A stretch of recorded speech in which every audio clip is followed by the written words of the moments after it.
Over the past decade, technology has blurred the boundary between what is real and what is artificial. One of the most striking examples of this transformation is the emergence of deepfakes.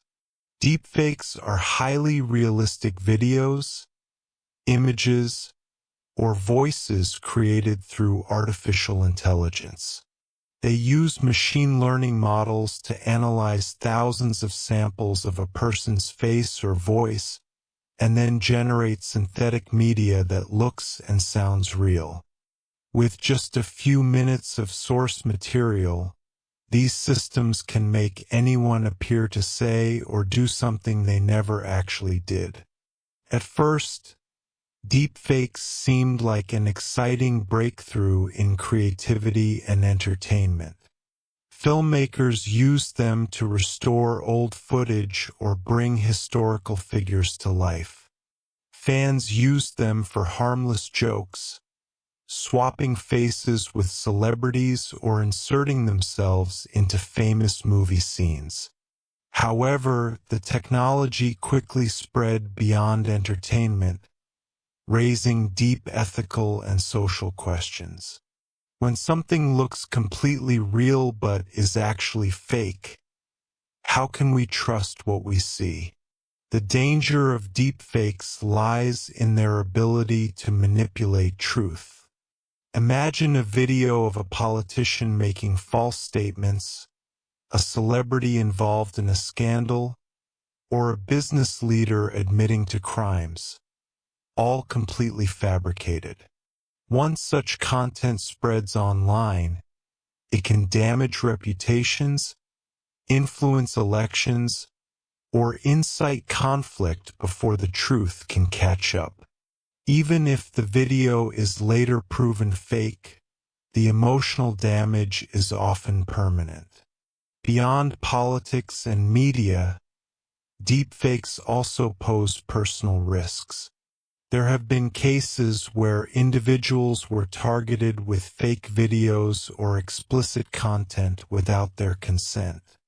These deepfakes are not just violations of privacy. They are forms of digital abuse. Victims may face humiliation, career loss, and long-lasting psychological harm. The ethical challenge here is clear. While the technology itself is neutral, its potential for harm depends on human intention. To understand the ethics of deepfakes, we must first examine their purpose. Not all deepfakes are malicious. In some cases, they have been used for education, accessibility, and art. For example, museums can recreate historical figures to bring the past alive for visitors. Film producers can use digital doubles to finish scenes when actors are unavailable or have passed away. Language learners can practice with virtual tutors that mimic native speakers. In these contexts, deepfakes enhance creativity and innovation. However, the line between creative use and deception is thin. Ethics is not about technology itself, but about how humans use it. When deepfakes are employed without consent, they violate autonomy and dignity. Consent becomes a key ethical principle. No person should have their face, voice, or likeness used without permission. Respect for identity is as essential online as it is in real life. Another ethical concern is truth. In a world already struggling with misinformation, deepfakes make the problem worse. They can undermine trust in all visual media. If people begin to doubt everything they see, even genuine evidence loses value. This phenomenon is known as the liar's dividend. The more fake videos exist, the easier it becomes for real wrongdoers to dismiss authentic evidence as fake.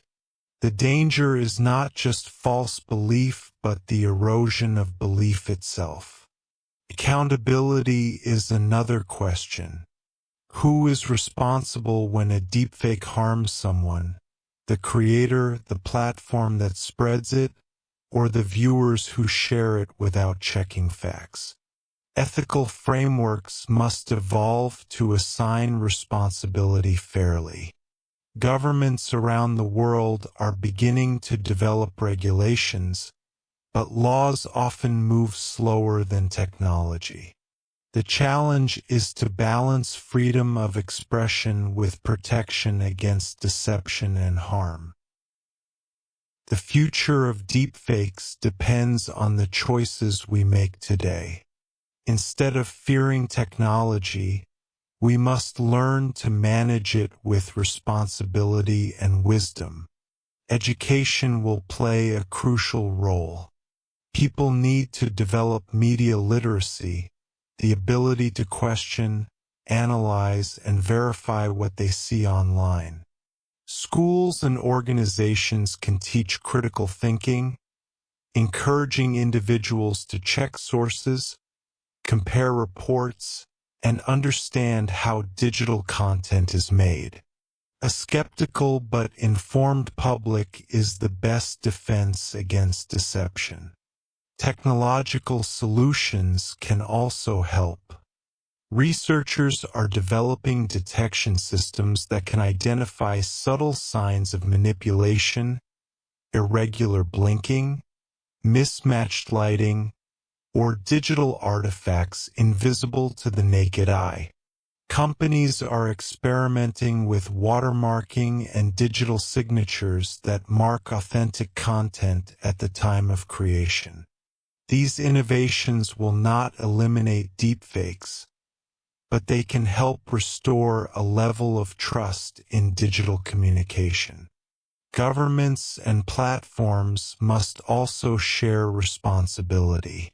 Clear policies are needed to remove harmful deepfakes quickly and to hold creators accountable for malicious use. However, regulation must be balanced carefully to avoid suppressing free expression or creativity. Collaboration between lawmakers, technologists, and ethicists will be vital to building a fair system that protects both innovation and human dignity. On a personal level, the rise of deepfakes challenges everyone to think about truth and empathy.